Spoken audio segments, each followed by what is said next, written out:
Halo, selamat siang. Apa kabar kalian semua di sana? Saya berharap kalian semua sehat, eh, tetap di rumah, dan selalu bersemangat. Hari ini saya masih mau menjelaskan kembali tentang pemilihan konsep. Pada hari Selasa kemarin, saya sudah mencoba untuk memberikan kepada kalian mengenai materi ini, dan kita sudah melakukan diskusi melalui Zoom. Namun kali ini saya akan mengulas kembali mengenai pemilihan konsep. Dalam suatu pengembangan produk, ada flow yang harus kita jalani. Flow itu mulai dari yang namanya penentuan kebutuhan konsumen. Jadi ketika kalian diberikan topik tentang produk-produk kursi roda, tongkat, dan sebagainya, itu sebelumnya adalah berasal dari permasalahan-permasalahan yang terjadi di lingkungan kita, terkhusus buat orang tua atau yang difabel. Nah, itu mulai dari kebutuhan konsumen.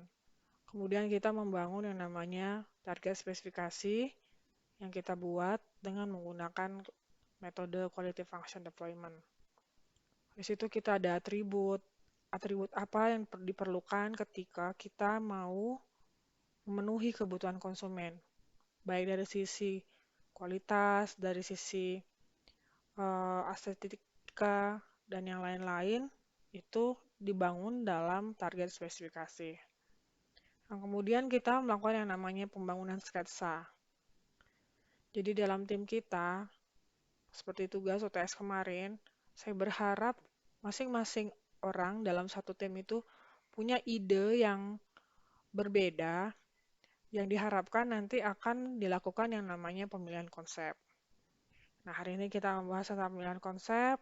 Nah, kita tidak bisa sampai ke yang namanya plan downstream.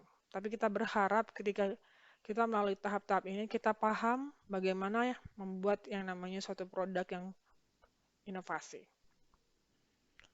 Nah, eh, untuk menjelaskan yang namanya pemilihan konsep, di sini ada studi kasus mengenai jarum suntik, di mana masalah yang ada itu adalah masalah biaya dan akurasi pengukuran dosis. Nah, ini sudah sampai pada yang namanya pembangunan konsep. Nah, jadi tim sendiri sudah menetapkan yang namanya atribut. Atributnya adalah ease of handling, kemudian ease of use, kemudian readability of dose setting, kemudian dose metering akurasi, kemudian durability, kemudian ease of manufacture, dan portability. Nah, ini ada 7 nanti yang kita akan jelaskan terkait atribut yang ingin dipaparkan ke produk yang baru yang akan dikembangkan. Nah, dalam tim itu ternyata muncul yang namanya sekitar 7 konsep. 1, 2, 3, 4, 5, 6, 7. Ada orang yang bicara tentang master cylinder. Jadi di sini ada khusus tentang silindernya itu berbeda. Di sini ada perbedaannya. Kenapa dia akan merujuk pada penekanan dari si jarum suntik ketika diisi. Ketika diisi dia akan terdorong, kemudian setelah itu dia bisa mengisi cairan dan kemudian menyuntikkannya. Nah, di sini juga berbeda lagi. Ada menggunakan rubber brake untuk dipakai buat stopping suatu jarum suntik. Dan yang lain-lain, ada yang menggunakan plung stop, kemudian menggunakan ring nantinya, dan kemudian menggunakan lever set yang misalnya ketika diisi atau enggak ada sistem injeknya, alat begininya. Kemudian ada yang namanya dial screw yang bisa memudahkan dia mengisi dan men-setting si jarum suntiknya. Jadi satu tim itu ternyata muncullah beberapa konsep.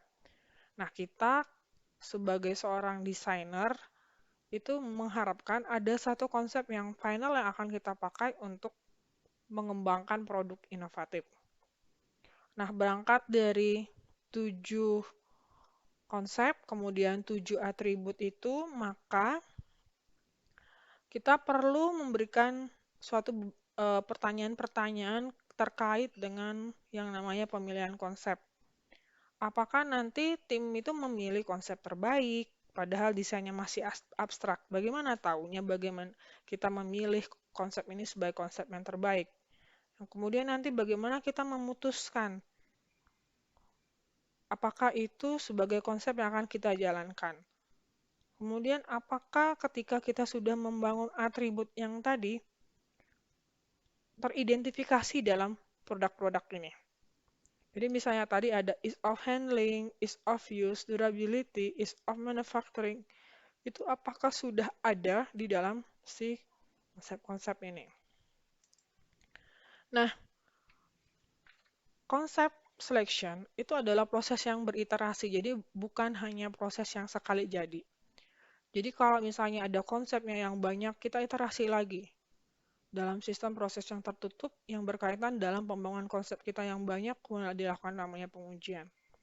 Nah, inilah konsep-konsep yang kita bangun. Yang kemarin saya bilang ada tugas UTS mandiri, inilah konsepnya. Masing-masing orang membuat konsepnya menggunakan SolidWorks misalnya kemarin ya. Nah, masing-masing orang muncul tuh yang berbeda perspektif. Nah, setelah itu kita akan melakukan yang namanya proses screening. Bisa jadi screeningnya dari misalnya 10 jadi 5, kemudian nanti proses screening lagi kita lakukan, kemudian muncul lagi pengembangan, kemudian kita melakukan yang namanya pembobotan, scoring. Nah, scoring kemudian kita lakukan berulang kali, akhirnya muncullah yang namanya pengujian testing. Hanya satu produk yang akan produk yang akan lolos dilakukan yang namanya produksi. Nah, ini adalah proses iterasi dalam pemilihan konsep. Nah, bagaimana kita melakukan proses pemilihan konsep ini?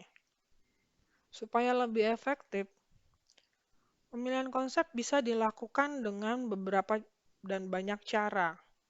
Misalnya dengan pengambilan keputusan dari pihak eksternal, yaitu customer atau klien kita, yang benar-benar memahami tentang produk yang ingin dibangun.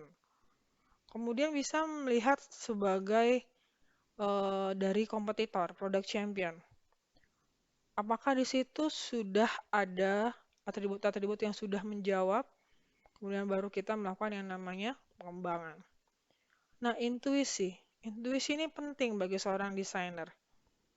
Kalau misalnya kita bicara tentang atribut mudah untuk digunakan, contohnya jarum suntik, apa yang terpikir dalam benak kita mengenai intuisi untuk membuat produk suntik, jarum suntik? Artinya kita cari cara yang sesuai dengan hati nurani kita agar bisa terjawab yang namanya ease of use. Nah, misal kalau tiba-tiba terpikirkan bahwa mudah digunakan, oh ternyata harus pas masukin cairan langsung bisa dipakai gitu. Terus kemudian langsung teridentifikasi dosisnya seberapa sesuai dengan dari tabung sebelumnya. Kemudian multivoting, pengambilan suara terbanyak mungkin bisa dari satu timnya. Kemudian bisa berdasarkan survei-survei yang kita bangun dari web atau dari metode-metode yang lain. Kemudian bisa jadi ada pro kontra dalam satu tim berkaitan dengan kekurangan dan kelemahan setiap konsep yang kita bangun di dalam tim. Nah, bisa jadi dari prototipe dan hasil tes yang sudah kita buat, ternyata kita perlu nih melakukan yang namanya pemilihan konsep. Atau yang namanya membangun matriks keputusan. Nanti kita akan buat berdasarkan pembobotan. Nah, ini.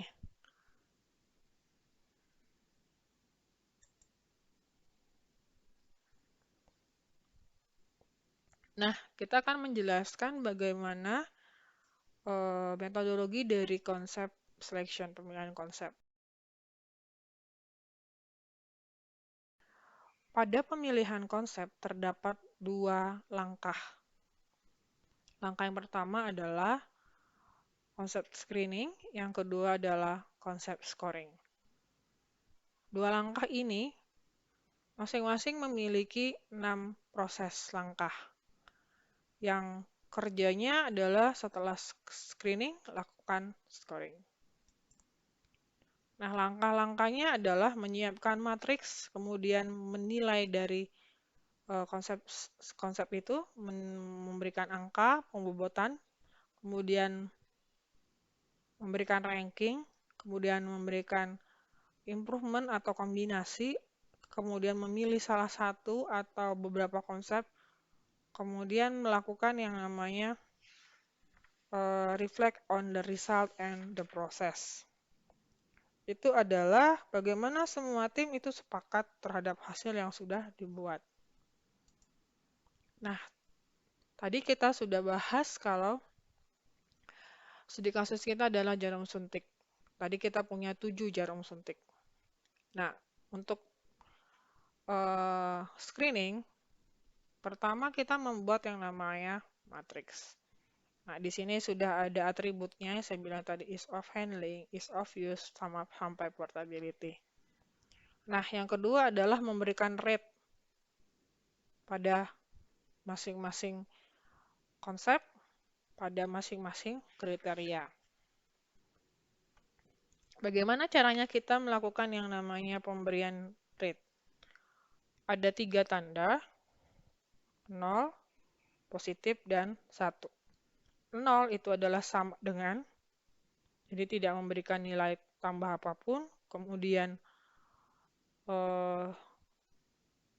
yang kedua, misalnya positif itu adalah lebih dari, jadi nanti pada saat ease of manufacture, misalnya pada produk konsep yang namanya master cylinder, dia akan memberikan nilai positif, nilai beban kelebihan manfaat pada ease of manufacture. Sisanya itu sama aja dengan produk-produk sebelumnya atau produk-produk yang menjadi referensi. Ini adalah produk pembanding, misalnya kompetitor produk pembanding. Tadi saya bilang ada 7 produk, ini adalah produk kompetitor atau produk pembanding kita. Kita bisa samakan dengan dia, oh ternyata nanti ease of handling-nya sama dengan yang namanya produk konsep D. Kemudian ease of use-nya sama. Nah, dia akan memberikan nilai lebih pada ease of manufacture-nya. Itu. Kemudian, kalau yang negatif itu tidak atau lebih buruk dari yang namanya referensinya. Oh ternyata pada saat desain ini ternyata nggak ada tuh yang namanya ease of use. Lebih buruk lagi dari referensinya. Jadi begitu cara membuat langkah kedua dengan memberikan nilai pada konsep. Oke, kemudian yang ketiga adalah merankingkan konsep. Nah, saya ambil contoh pada konsep A, master cylinder, itu memiliki nilai 0 itu sebanyak 5, nilai positif itu sebanyak 2, dan negatifnya 0. Nah ini. Kemudian misalnya rubber brake, konsep B. Nilai positifnya itu 1, yang 0 itu 4, dan yang negatif itu 2. Begitu seterusnya. Nah, kita kemudian melakukan penjumlahan skor. 0, 5 kali 0 sama dengan 0, kemudian 2 itu dikalikan 1 sama dengan 2, 0 dikalikan dengan berapa jumlah yang ada di minus. Minus dikalikan dengan berapa jumlahnya. Jadi jumlahnya adalah 2. Oke, nah yang ini positifnya ada berapa? 1, kemudian 0-nya ada 4, ini tidak mempengaruhi apa-apa. 5, 4, 3, 7, 4, 3, 6, 5, ini tidak mempengaruhi apa-apa. Yang mempengaruhi adalah positif dan minusnya. Jadi karena ini lebih banyak minusnya dibandingkan positifnya, artinya akan ada bernilai minus 1. Begitu juga seperti ini. Ini 3 tidak perlu dihitung. Kemudian ini nilai 1 positifnya cuma 1. Nilai negatifnya 3. 3 negatif ditambah dengan nilai positif 1 masih ada nilai negatif 2. Gitu seterusnya. Nah, kemudian kita melihat jumlah skornya. Ternyata yang lebih banyak nilai positif itu adalah nilai dari konsep master cylinder. Jadi, dari tim atau personal A. Nah, kemudian kita berikan ranking seterusnya berdasarkan net score yang sudah ada. Nah, ini sudah ada pemilihan. Ada yang sama skornya. Ada yang sama ranknya karena skornya sama. Ini 0, 0, 0. Itu diberikan ranking yang sama jadi 3, 3, 3. Nah, ini kita bisa melakukan yang namanya pemilihan. Karena ini negatifnya banyak, jadi tidak akan mungkin kita akan melakukan yang namanya pemilihan dari si konsep. Nah, yang pasti ini pasti akan dipilih. A dan E itu akan sudah dipilih. Sekarang kita lihat di konsep D, F, dan G. Nah, orang yang mendesain produk ini berpikir bahwa produk ini bisa dilakukan kombinasi D dan F. Sedangkan di G, orang yang mendesain ini berharap bahwa ini bisa direvisi. Nah, itu yang dilakukan pada yang namanya tahap keempat. Nah, setelah itu kita bisa tetapkan bahwa konsep yang akan kita pilih dari proses screening itu adalah konsep A, master cylinder, konsep E, Swiss ring, konsep D, dial screw, dan konsep DF, lever stop. Nah, yang kedua adalah scoring. Scoring digunakan untuk meningkatkan revolusi dari konsep yang sudah kita selesaikan. Pada bagian ini, itu adalah lebih ke arah pembobotan dari tingkat kepentingan masing-masing dari kriteria yang sudah kita buat. Nah, kriterianya itu sama dengan kriteria yang sudah ada pada screening, dan pembobotan pun biasanya sudah ada dibangun dari quality function. Nah, bagaimana kita caranya melakukan yang namanya rating? Jadi sudah kita bahas ya, bahwa mempersiapkan matriks, ya ini matriksnya, kemudian kriterianya ada di sini, ini berupa persiapan matriks. Kemudian bagaimana kita melakukan yang namanya penilaian konsep, ada nilai 1, 2, 3, 4, 5. 1 itu sangat lebih jelek dari konsep acuan. Konsep acuan kita yang mana nih misalnya? Misalnya konsep acuan kita adalah yang tadi, yang D. Kemudian yang kedua adalah skor rating 2, itu adalah lebih jelek dari konsep acuan. Yang ketiga adalah sama dengan konsep acuan. Yang keempat adalah lebih baik dari konsep acuan. Dan yang kelima adalah sangat lebih baik dari konsep acuan. Nah ini kita akan beri rating kepada konsep yang sudah kita pilih dari proses screening tadi. A, D, F, E, dan G. Kemudian kita lakukan yang namanya perankingan konsep. Bagaimana caranya? Dengan melakukan penjumlahan. 5% dikalikan 3, 0,15. 15% dikalikan 3, 0,45. Sampai seterusnya. Akhirnya muncullah yang namanya total skor berupa 2,75. Dan kita lakukan pembandingan. Kemudian kita melakukan yang namanya perankingan. Yang mana ranking yang tertinggi? Artinya DF, lever stop, karena memiliki nilai 3,45. Nah, dari sini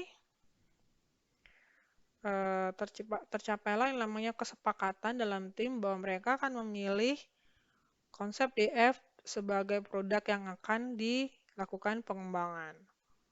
Nah, kalau misalnya tetap akan ada muncul dua konsep lagi, nah kita akan melakukan namanya iterasi. Begitu seterusnya sampai kita mendapatkan satu konsep yang final yang bisa kita bawa untuk yang namanya pengujian, testing, dan pembuatan produk besar secara production. Itu saja dari saya.